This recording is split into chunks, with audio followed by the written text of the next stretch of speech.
मेरे जो personal channel है उस पर सबसे ज्यादा कम सब्सक्राइबर है। जो लोग मेरे नाम पे वीडियो चला रहे हैं उनके सबसे ज्यादा हैं। कभी लगता पहाड़ पर टाल डालेंगे दुनिया हिला देंगे, ताकत उठता नहीं कभी। ये कोई सिगरेट पीता है तो उससे कहता है नेहरू जी भी पीते थे, स्टालिन भी पीते थे। अरे स्टालिन नाली का पानी पीता था, पियोगे? मैं एक वीडियो में नहीं 1000 वीडियो में कहा तुम्हारा भी वजूद है यार। तुम जब किसी के साथ सेल्फी लेने आते हो तो अपने आप को शून्य बना देते हो, मतलब शून्य तो तब भी माइनस में ले आते हो।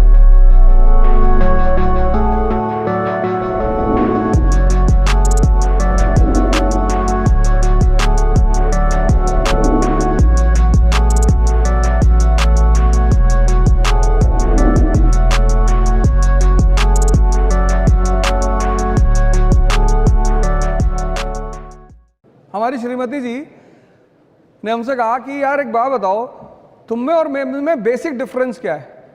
मैंने कहा तुम्हारी क्षमता ज्यादा है लेकिन तुम्हारे काम करने का तरीका गलत है। बोली कैसे?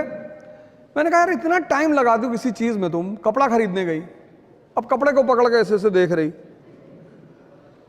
कॉटन पैदा करती हो? नहीं नहीं नहीं। जब हम पहली बार गाड़ी खरीदने का प्लान बनाए तो हमने कहा वैगनार खरीद लो, बढ़िया गाड़ी है। तो उनसे किसी उनकी दोस्त ने कह दिया कि यार वैगनार, मारुति मिडिल क्लास। 6 महीने तक कार ही नहीं आई घर में,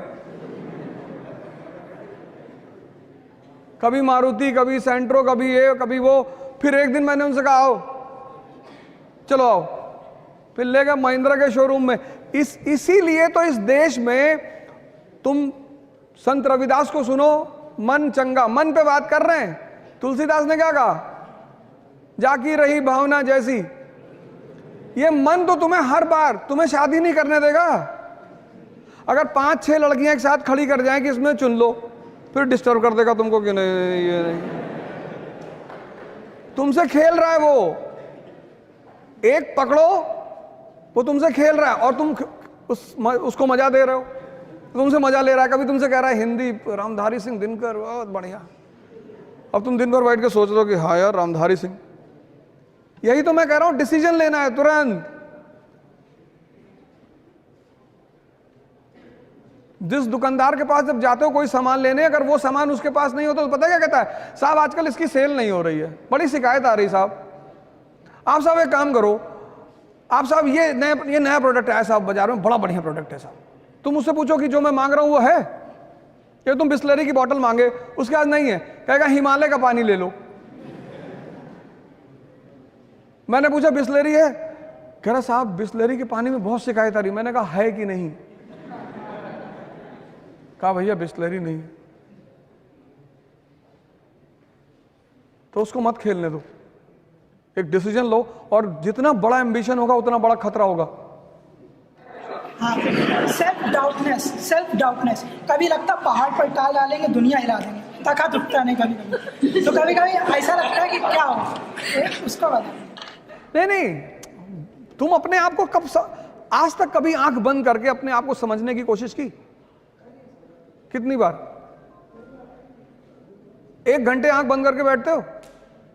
हाँ, मैंने सुन इस बात को, बहुत अच्छी बात है। कहता कभी कभी मन होता है कि पहाड़ उठा लेंगे, और कभी कभी पत्थर नहीं उठता हाथ से। कितनी अच्छी, कितनी ईमानदारी से ये आदमी बात कह रहा है। ये हम सबकी हकीकत है, ये हम सबकी हकीकत है। ये जो आदमी बात कह रहा है ये एक आदमी की बात नहीं, ये हम सबकी है। तो सुनो क्या होता है उसमें, ये जो तुम्हारा सबकॉन्शियस, ये जो सारा ये मन ही तो है। हाँ, वो ऐसे चलता है, ऐसे पैराबोला बनाता है, ऐसे विचार फेंकता है, विचार। बस बस बस बस, इसको पकड़ लो। कबीर ने कहा कि जो व्यक्ति अपने मन को अपना गुलाम बना लेगा, बस वही इस दुनिया पे राज करेगा। क्योंकि जैसे तुम्हें 4 बजे उठना है, अब तुम्हारी नींद खुली 4 बजे, अब इसने तुमसे क्या कहा कि 5 मिनट और। इतनी ठंडक में कौन उठता है? नेहरू जी 11 बजे सो के उठते थे। तुमने एक बात इसकी गौर की, जो काम इसे तुमसे कराना होता है उसके लिए बड़े अच्छे अच्छे एविडेंस देता है। ये कोई सिगरेट पीता है तो उससे कहता है नेहरू जी भी पीते थे, स्टालिन भी पीते थे। अरे स्टालिन नाली का पानी पीता था, पियोगे?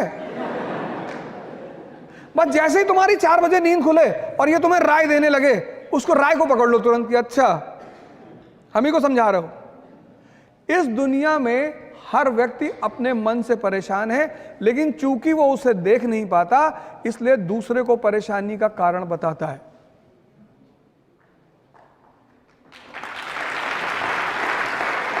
इसलिए सारे धर्मों में आंख बंद करके पूजा करने का प्रावधान है, किसी में खोल कर नहीं है। क्योंकि जब तुम आंख खोलते हो तो तुम्हें दुनिया दिखाई पड़ती, लेकिन जब बंद करते हो तो तुम दिखाई पड़ते हो। तो अगर तुम 4 बजे उठ सकते हो, अगर तुम अपने आप को डिसिप्लिन कर सकते हो, मतलब तुम ताकतवर आदमी हो। हाँ सब हटा देंगे सब। बस धीरे धीरे करो, 1 साल लगेगा।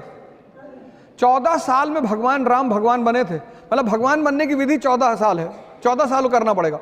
1 साल में IAS, तो जितना साल बढ़ा 20 साल कर लोगे तो पता नहीं ब्रह्मांडी तुम्हारे कब्जे में रहेगा। Good afternoon sir. सर मेरा सवाल ये है कि अगर सब कुछ हम पे डिपेंड करता है तो जो कहते हैं कि संगति का ये असर है वो असर है, तो संगति कहाँ पे जाती है? और अगर सब संगति पे डिपेंड करता है तो हम क्या कर सकते हैं उसमें? संगति लॉ ऑफ टेम्परेचर पे डिपेंड करती है।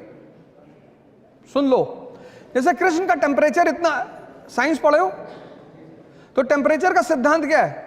हाई से लो की तरफ आता है ना। अब तुम्हारा टेम्परेचर 20 डिग्री है और तुम्हारे साथ जो लोग बैठे हैं वो भी 5 डिग्री 6 डिग्री के हैं। भाई हमारे एक दोस्त ने हमसे कहा कि तुम दोस्ती, आज अवध तुमको दोस्ती प्रूव करनी है। मैंने कर देंगे, क्या करना है बताओ? कहा कुछ नहीं करना है, एक पीना 1 पैक। शर्त लगी है मेरी कि आज मैं अवध को 1 पैक पिला के रहूंगा। मैंने कहा बिल्कुल, शाम को मिलो, मैं तुम्हारे लिए 2 पीऊंगा और तुम्हारे अगर जीवन की बात आ जाएगी तो पूरी बोतल रख देना। बड़ा खुश हुआ। शाम को सब लोग मिले, बैठे। मैंने कहा लेकिन आज दोस्ती सिर्फ मैं ही प्रूव नहीं करूंगा, तुम भी करोगे? कहा हम भी करेंगे। हम गए, 1 गिलास नाली का पानी निकाल लाए। जब तुम्हारा अंदर की स्टेटस मजबूत है तो संगति तुम्हारे ऊपर कुछ नहीं कर सकती। लेकिन अगर तुम हल्के से कमजोर मानसिकता के हो, या तुम कभी ये सब ट्राई किया करो। गांधी जी की किताब का नाम है माय एक्सपेरिमेंट विद ट्रुथ। कभी जीवन में एक्सपेरिमेंट्स किया करो। दुकान में खड़े हो, कोई आदमी कपड़ा खरीद रहा है, उसे तुमने कह दिया भाई साहब इसका रंग उतर जाता है। अच्छा भैया, खरीदेगा ही नहीं। संगति उस पर प्रभाव डालती है जिसकी मानसिक स्थिति कमजोर है। वरना मोदी जी पता नहीं कितने कितने लोगों के साथ रहे होंगे, किसी का फर्क पड़ा नहीं, क्योंकि इंस्टिंक्ट अंदर की मजबूत है। तो अगर तुमने कृष्ण की तरह अपने आप को मजबूत कर रखा है तो तुम्हारे लिए कोई संगति नहीं। लेकिन अगर तुम मानसिक रूप से अपरिपक्व हो तो संगति बहुत बड़ा रोल पड़े। सारा जो शराब पीना कभी माँ बाप ने सिखाया किसी को? संगति ने। अरे कंसंट्रेशन बढ़ता है। सिगरेट पीना किसी के माँ बाप ने सिखाया? संगति। तो एक संगति अर्जुन की है कि वो महाभारत का युद्ध जीत रहा है, और एक संगति कर्ण की है। लेकिन संगति सिर्फ अपरिपक्व मन पे प्रभाव करती है। जिसका अपना मन इतना ताकतवर है उसको कोई संगति उंगति नहीं। देखो, एक तो मैं सबसे बड़ी बात, तुम्हारा अपना वजूद है ना जीवन में, सेल्फी किसी के साथ मत लिया करो। मैं एक वीडियो में नहीं 1000 वीडियो में कहा, तुम्हारा भी वजूद है यार। तुम जब किसी के साथ सेल्फी लेने आते हो तो अपने आप को शून्य बना देते हो। मतलब शून्य तो तब भी है, माइनस में ले आते हो। हम मुंबई से आ रहे थे, अमिताभ बच्चन जी कहीं जा रहे होंगे, तो जब वो एंटर किए एयरपोर्ट में तो लोग भागे उनके पीछे। एक महिला अपना बच्चा छोड़ के भाग गई। मतलब उनके गोद में बच्चा था, वो बच्चा छोड़ के। मुझे इतनी गुस्सा आई, मैंने उसका बच्चा उठाया और गेट पे आके CISF वालों को दिया। मैंने कहा भाई साहब पता नहीं किसका है। हमने कहा ढूंढेगी, इसकी फ्लाइट छूटेगी तब इसको अकल आएगी। अच्छे कलाकार हैं, मानी सी बात, उनका सम्मान होना चाहिए, पर आपका कोई वजूद नहीं है। अरे आप इन लोगों के साथ सेल्फी लो जो आपकी जिंदगी बना रहे हैं।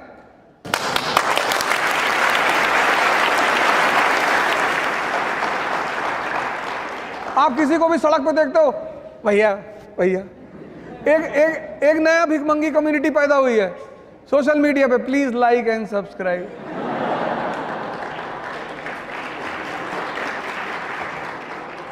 अरे भिखमंगे हो यार, तुम कुछ ऐसा करो कि लोग खुद ही सब्सक्राइब करें। मेरे जो पर्सनल चैनल है उस पर सबसे ज्यादा कम सब्सक्राइबर है। जो लोग मेरे नाम पे वीडियो चला रहे हैं उनके सबसे ज्यादा हैं। मेरे इंस्टाग्राम पे 2000 सब्सक्राइबर। मेरे चाचा का मतलब भाई का लड़का है, उसके इंस्टाग्राम पे 10 लाख सब्सक्राइबर, और मेरे ही नाम पे चला रहा है और हर मैसेज मेरे नाम पे डालता है। फिर मैंने उससे कहा कि देख, बाकी सारे मैसेज तो ठीक है, ये जो तू मेरे नाम पे लिखता है ना, लाइक एंड सब्सक्राइब, पेड़ में बांधेंगे तुमको किसी दिन। तुम अपने वजूद को मरने मत दो। पिक्चर तुम्हारे सामने होगी। ये कि खुद को कंप्लीट कैसे करें और अपने आप को चैलेंज कैसे करें। देखो, अगर आज तुम्हें दौड़ने के लिए कहा जाए तो कितने किलोमीटर दौड़ जाओगी? 1। लेकिन क्या तुम्हारी क्षमता सिर्फ 1 किलोमीटर दौड़ने की है? नहीं, नहीं ना। अगर आज मैं तुमसे दौड़ने के लिए कहूं तो तुम सिर्फ 1 किलोमीटर दौड़ पाओगी, ऐसा तुम कह रही हो। लेकिन तुम्हारी क्षमता 50 किलोमीटर तक दौड़ने की है मिनिमम। बाकी तुम अब भद्रकाली का रूप ले लो और 100 किलोमीटर दौड़ जाओ। तो अब क्या करना है तुम्हें? अब सुनो क्या करना है। आज तुम 1 किलोमीटर दौड़ी, 10 दिन 1 किलोमीटर ही दौड़ो, 11वें दिन तुम उसे 2 कर दो। स्टेमिना डेवलप हुआ। ऐसे जीवन में भी करना है। इस पे नजर रखने के लिए एक डायरी बगल में रखनी है। ये सब चीजें मैंने अभी कहा ना कि कुछ लोग क्या करते हैं, पहले दिन सारी ताकत झोंक देते हैं, ताव में कोई काम नहीं करना है। सीखने में टाइम लगता है, चाहे वो साइकिल चलाना सीखना हो और चाहे पढ़ना सीखना हो, उस टाइम तुम्हें देना ही पड़ेगा। साइकिल चला लेती हो? पहले दिन चलाने लगी थी? नहीं। जब तुम सीख जाओगी, अब तुम सीख गई तो हाथ छोड़ के भी साइकिल चला रही हो। एक डायरी अपने पास रखो, उसमें अपना नाम लिख के अपना डेवलपमेंट ग्राफ बनाओ, और उस डायरी को भगवान की तरह पूजा करो उसकी। तुम्हारा शेड्यूल नहीं टूटना चाहिए। जैसे आज तुम्हें मूवी देखने जाना है तो तुम जाओ, लेकिन कल अगर तुम्हारा मूवी का शेड्यूल नहीं है तो भगवान भी अगर उतर के तुमसे कहे मूवी देखना जाना है तो तुम्हें नहीं जाना है। इसलिए बचपन में स्कूल में हमें एक बड़ी प्यारी चीज मिली थी, डायरी। डायरी मतलब डिसिप्लिन। तो ये काम करो, डायरी बनाओ और अपनी स्टेमिना को अपने हिसाब से आगे बढ़ाते चली जाओ। सर, मैं शुरू तो करता हूँ, कुछ पल चलता है, कुछ लम्हे चलता है, लेकिन कुछ ऐसी परिस्थितियाँ उत्पन्न होती हैं 2, 4, 10 दिन, 20 दिन बाद, फिर मतलब वो वीक हो जाता है। फिर किसी तरीके से अपने आप को मैनेज करते हैं, फिर आते हैं। ये सर बार बार मुझे डिस्टर्ब करता है। यही इसी मुद्दे, ये मेरा तीसरा पॉइंट था। आज की जनरेशन को, आपकी तो जनरेशन थोड़ी सी आगे निकल गई, अब जो आ रही पीछे, इसका नाम रखा मैंने मैगी जनरेशन। 2 मिनट। तुम्हें मैंने यही तो कहा, तीसरा जो मेरा पॉइंट था वो यही था कि हम सारा काम इसके बल पे करते हैं। कौन भटका रहा है? परिस्थिति कुछ नहीं आती। इस दुनिया में अगर सबसे ज्यादा परिस्थिति खराब किसी पर सामने आई तो अब्राहम लिंकन, एपीजे कलाम, महात्मा गांधी, किसके सामने नहीं है? अगर हम यहां जितने लोग बैठे हैं, अगर सबको अपनी अपनी कहानियां सुनानी पड़े तो सबके जीवन का एक हिस्सा दर्द का होगा। लेकिन फिर भी सारे टीचर्स स्कूल आते हैं, पढ़ा रहे हैं, किसी स्टूडेंट को कुछ फील नहीं होता होगा कि इस व्यक्ति के साथ क्या हो रहा है। ये तुम्हें कौन, एक आईपीएस ऑफिसर है, आज उनके बारे में सर्च करना, कर्नाटक कैडर के, रवि चंदनवारा, पढ़ना उस आदमी के बारे में। मतलब जमीन के नीचे से शुरुआत करता है वो आदमी, और एक कर्नाटक कैडर का आईपीएस, और ड्रीम तो पता नहीं क्या क्या है। तो ये तुम्हें अपने उस मन को मजबूत करना पड़ेगा। वो तुम्हें बार बार भटका रहा है, उसे मजबूत करना है किसी भी कीमत पे। गुरुदेव आपको साक्षात प्रणाम। सर गुरुदेव, मेरा ये प्रश्न है कि एक अच्छा पॉलिटिशियन कैसे बने? तुम्हारा नाम क्या है? राम जी, पहले तुम एक काम करो, पहले तुम इस समाज के लिए एक आदर्श बनो। जब तुम समाज के लिए आदर्श बनते हो, आदर्श मतलब तुम्हारी कोई ऐसी अचीवमेंट जिसको समाज माने कि अरे क्या बात है। जैसे हमारे देश में एक राजनेता Arvind Kejriwal, first attempt IIT, first attempt IRS, first attempt CM, first attempt PM के लिए भी ट्राई किया था उस आदमी ने। तुम जब तक समाज के लिए आदर्श नहीं बनोगे तब तक समाज तुम्हारी तरफ आएगा नहीं। तुम उसकी चिंता मत करो। ये कोई नहीं, पॉलिटिशियन करप्ट नहीं है। तुमने कैसे कह दिया पॉलिटिशियन करप्ट है? इस देश में सबसे अच्छे हैं इस देश के पॉलिटिशियन। तुमने मिर्जापुर सीरीज नहीं देखी? उसमें जेपी यादव जी कहते हैं ये जनता किसकी है? जिसको 500 रुपए दो उसी के साथ चली जाती है। करप्शन पब्लिक में है, करप्शन पॉलिटिशियन में नहीं है। ये हम बहाने बनाते हैं। इस देश की हमेशा आदत रही है दूसरों पर ब्लेम डाल। भैया हमको महमूद गजनी ने लूट लिया, भैया हमको तैमूर ने लूट लिया, भैया नादिर शाह ने लूट लिया। तो तुम क्यों बटे हुए हो? आज भी तो ये देश बटा हुआ है। जिस देश को इतनी बार लूटा गया, इतनी बार मारा गया, और सबसे बुरा किसने मारा? अंग्रेजों ने। उस देश में तुम्हें एकता दिखाई पड़ती है? पहली इस देश की प्रजा को, जनता को समझना होगा। जब इस देश की जनता समझदार थी, अच्छी थी, तो राम मनोहर लोहिया जैसे लीडर थे, शास्त्री जैसे लीडर थे। ठीक है, तो तुम पहला एक काम करो, तुम एक आदर्श बनो, कुछ करो जो समाज एक्सेप्ट करेगी। वाह जिल्ले इलाही। और फिर मैं तुम्हें बताऊंगा अच्छा पॉलिटिशियन कैसे बनना है। आज बड़ा अच्छा लगा इस प्रोग्राम से। मैं एक बार फिर तहे दिल से यहाँ के पूरे स्टाफ, यहाँ के जितने टीचर्स हैं, जितने लोग हैं, मैं सबको धन्यवाद देता हूँ।